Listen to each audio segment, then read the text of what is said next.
On 19 December 1944. Snow pressed against the windows of a dim headquarters as General Omar Bradley stared at a map. His gloved hand hovered over the Ardennes, breath slow and shallow, while distant artillery echoed like a warning. At that moment, the war in Europe hung in the balance, cities burned silently. Men froze in foxholes, and every decision could tip the scales. Bradley wasn't thinking about flags or speeches. He was thinking about Patton, and the impossible promise he had made just days earlier. On 16 December 1944, Hitler had launched a final gamble, tearing a hole through Allied lines. Now American units were surrounded at Bastogne, the cold biting through steel and bone. Morale cracking by the hour, hope thinning fast. Bradley knew the Germans believed victory was near. And somewhere far to the south, Patton was already moving, against every expectation. What Bradley could not yet see was that Patton would soon appear 200 miles behind enemy lines, faster than anyone thought possible, and change everything. As Bradley stood frozen in that room, the fate of armies turned on fuel, roads, and a single, relentless will. This was the beginning of a race through winter and fire. A gamble that could save Europe or shatter the Allied command, forever altering history. Behind those closed doors, on 19 December 1944, the war waited. And Patton was already on the road. On 20 December 1944, Patton stood before his staff in Lorraine, boots muddy, eyes sharp, voice steady. He did not shout or pace. He simply pointed north, tracing roads already buried in snow. Silence filling the room. Patton ordered the Third Army to pivot 90 degrees. An armored force turning like a steel blade against winter itself. No army had ever maneuvered so fast in such conditions. Engines coughed in the cold, maps froze stiff, drivers slept at their wheels. Fuel was scarce, roads clogged with refugees. German patrols stalking the forests. Yet Patton pushed on without hesitation. Each mile north was a gamble. Each hour lost meant Bastogne bled longer. And Bradley waited for proof. In a quiet moment on 20 December 1944, Patton stepped aside and whispered a prayer for clear skies. Air support meant survival. Bombers could shatter German armor, but only if the weather broke in time.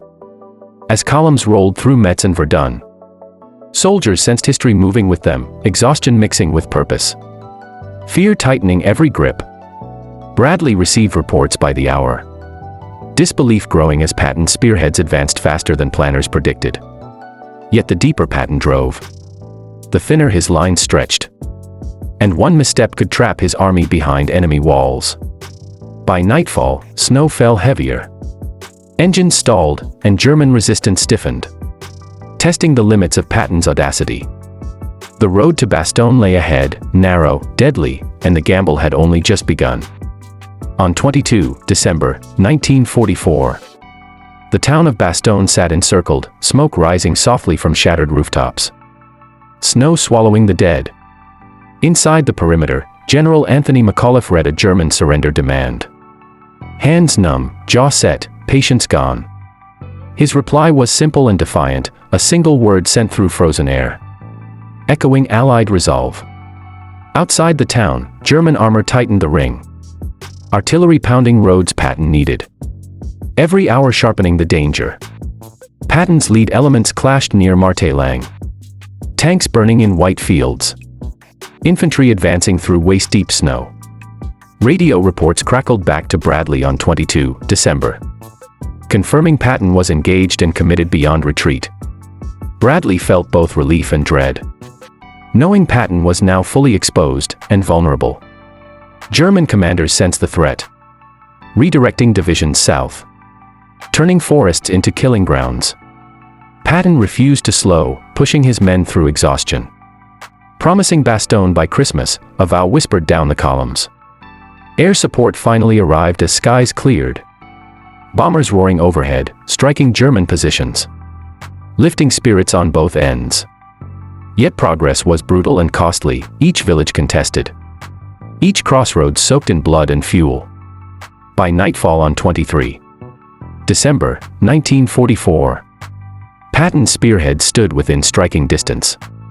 Engines idling, men sleeping beside guns. Bradley watched the map again, lines converging at last. Knowing the next dawn would decide more than a town. The relief of Bastogne was close, but the cost of getting there was far from paid. On 26 December 1944, dawn broke pale over the Ardennes, engines growling awake. Patton stood near his lead tank, breath fogging the air. Eyes fixed north, jaw clenched tight. At precisely 11:30 December 1944, American armor struck the German line, steel colliding with snow. The clash at Ardennes erupted suddenly, tanks firing point blank. Infantry screaming forward, officers shouting orders. Inside Bastogne, exhausted paratroopers heard distant guns. Disbelief turning into hope. Tears freezing on cheeks as shells landed closer. Bradley received confirmation minutes later, Patton had broken through. The impossible was real, at last. For Bradley, relief mixed with fear. Patton was deep behind enemy lines, and exposed. The corridor into Bastogne was narrow, deadly, and German guns still lingered nearby. Patton drove forward anyway, linking hands with the defenders, fulfilling his Christmas vow under fire. The siege was broken on 26 December 1944. But the battle raged on. Across the Ardennes, fires still burned, men still died. And winter showed no mercy. Bradley knew this moment would define Patton forever, brilliance and recklessness entwined. Victory paid in blood and memory. As night fell, supply trucks rushed the open road. Shells and bandages piled high. Hope riding shotgun through drifting snow. German commanders reacted in fury. Counterattacks forming hastily. Orders clashing in the cold, as time slipped away. Patton refused to pause, pressing the breach wider. Knowing speed meant survival for everyone involved. The relief of Bastogne sent shockwaves outward, morale surged briefly. Exhaustion followed close behind in every unit. On 28 December 1944, snow thickened. And German counterblows gathered. Bradley reviewed reports at Spa, confidence shaken, yet trust in Patton hardened. The Germans struck along the corridor near Ardennes. Artillery walking forward, probing for weakness. Patton sensed the danger immediately, ordering attacks outward, refusing to pull back. On 30 December 1944, Patton pushed east, widening the lifeline under constant fire. American infantry dug in fast, hands bleeding from cold, listening for engines. German panzer units slammed forward, losing tanks to airstrikes and stubborn defenses. Bradley approved Patton's request for more fuel, knowing speed mattered more than caution. Across the front, casualties mounted silently. Medics worked non-stop through frozen nights. Patton visited the wounded briefly, offering grim smiles before returning to the fight. By 1 January 1945, momentum shifted, the Bulge began shrinking, inch by inch. Victory remained distant, though. German resistance stiffened, and the cost climbed. The winter campaign was far from over. And Patton's gamble still demanded payment from exhausted armies. On 3 January 1945, Allied pressure mounted steadily across frozen ridges and shattered towns. Bradley watched the front compress, relief tempered by worry, as Patton drove deeper eastward. German forces fell back stubbornly, trading space for blood, determined to delay the inevitable. Patton's columns advanced through Haufalais, roads cratered and slick, engines screaming in protest. Every mile gained cost lives. Infantry clearing forests slowly, while artillery thundered relentlessly. Bradley understood the danger. Patton's flanks were exposed. Supply lines stretched thin. On 6 January 1945, Eisenhower demanded coordination. Caution rose within Allied command. Patton bristled at restraint, yet complied outwardly, pushing just enough to keep momentum. The Germans launched sharp counterattacks, striking tired units hard, testing resolve under fire. American air power dominated the skies again, bombing retreating columns, sealing German fate. By 10 January 1945, the Bulge collapsed inward, the gamble finally broken. Bradley allowed himself one quiet moment, knowing Patton's audacity had changed the campaign. But victory carried weight, graves lined snowy fields, names frozen into memory. The Ardennes had been reclaimed, yet scars remained, shaping how commanders would fight and trust from then on. On 12 January 1945, silence crept back into parts of the Ardennes, uneasy and deceptive. Bradley toured the front carefully, boots crunching snow, eyes scanning fields heavy with loss.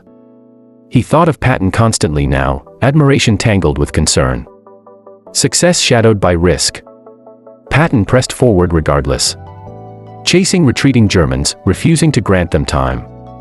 At Houf Allied forces linked fully, sealing the Bulge, confirming German failure.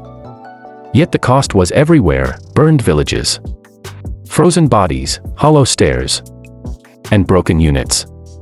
Bradley faced pressure from above, questions about Patton's independence and command discipline.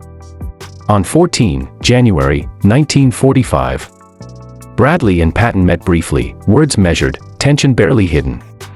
Patton defended his actions calmly, citing speed, surprise, and enemy collapse. Bradley listened, knowing history favored results, but command demanded restraint. As fighting shifted eastward, preparations began for the Rhine and Germany itself. The Ardennes had reshaped trust. Among leaders, lines drawn quietly, between brilliance and control. Winter loosened its grip slowly, but the war marched on, demanding new risks and harder choices. On 23 January 1945, the front shifted east, snow giving way to mud and ruin. Bradley studied new maps quietly, Rhine crossings looming, pressure tightening across Allied command. Patton moved relentlessly through the Eifel, villages falling fast, resistance thinning unevenly. German civilians emerged cautiously, faces hollow, watching armies pass like storms.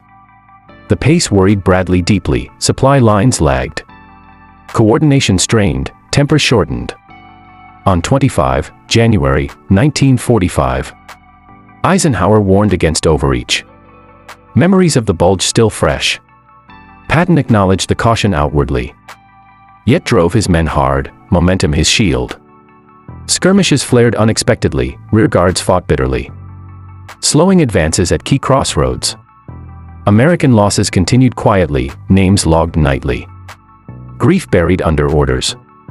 Bradley visited field hospitals, listening to wounded men, carrying their weight silently. He knew Patton inspired loyalty unmatched, but also invited chaos when unchecked. As February approached, the Rhine dominated every conversation, a final barrier to Germany's heart. Weather turned again, rain-soaking uniforms, roads collapsing under armor. On 30 January 1945, Bradley approved further advances, risk accepted reluctantly. The war demanded speed once more, hesitation costly, opportunity fleeting. Behind the lines, commanders argued softly, strategy shaped by exhaustion and ambition. Ahead, Germany waited, wounded but dangerous, its final defenses forming slowly. Patton prepared for another leap forward, confidence intact, consequences deferred. Bradley watched him go, knowing history would judge both men together, or apart. On 7 February 1945, Patton reached the Rhine unexpectedly, shock rippling through Allied command. At Remagen, the Ludendorff Bridge still stood, smoke curling upward, engineers stunned by its survival. Patton's men pressed forward instinctively, securing crossings while German defenses faltered in confusion. Bradley froze briefly at the reports, surprise mixing with calculation. Opportunity glaring and dangerous. Higher command hesitated, fearing traps, yet time pressed harder than caution. Patton urged immediate exploitation, voices sharp over radios, tension thick. On 8 February 1945, American troops crossed, boots clanging on steel, history shifting beneath them. German counterattacks followed fiercely, artillery slamming bridges, Aircraft diving relentlessly. Bradley approved reinforcement, committing fully. Knowing retreat now would cost everything. Casualties rose sharply, engineers worked under fire. Patching steel with courage and desperation. Patton surged eastward again, expanding the bridgehead. Ignoring exhaustion and protest. The Rhine was no longer a line, but a breach, Germany exposed at last. Bradley felt awe and dread combined. Patton had done it again. Rewriting plans overnight. As February wore on, the collapse accelerated. Resistance splintering, morale evaporating. The war's end felt closer now, but the price was still mounting. On 8 March 1945, Allied armies surged deeper into Germany. Resistance collapsing unevenly. Bradley stood at a forward command post. Listening to reports, feeling history accelerate. Patton's forces raced across central Germany, towns falling rapidly. Surrender flags appearing everywhere. German units disintegrated. Command structure failing. Civilians flooding roads in fear. Bradley approved aggressive advances cautiously. Balancing speed with order. Scars of the Ardennes lingering.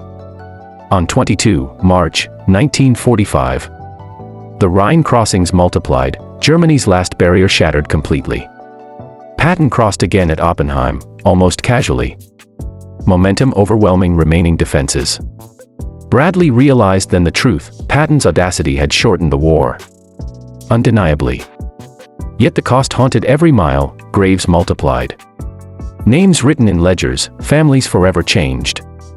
As April approached, Allied columns liberated camps. Horrors revealed, silence replacing bravado. Patton himself grew quieter, victories heavy, triumph stripped of romance. On 7 May 1945, Germany surrendered unconditionally, the war in Europe ended. Bradley reflected on December 19, 1944. That frozen room, the risk taken. Patton appearing 200 miles behind enemy lines had changed everything. For better and worse. History would debate methods endlessly, but results stood firm: Europe was free. Bradley never forgot that moment of fear, when maps seemed to breathe. In the end, war rewarded boldness, punished hesitation, and scarred all who commanded.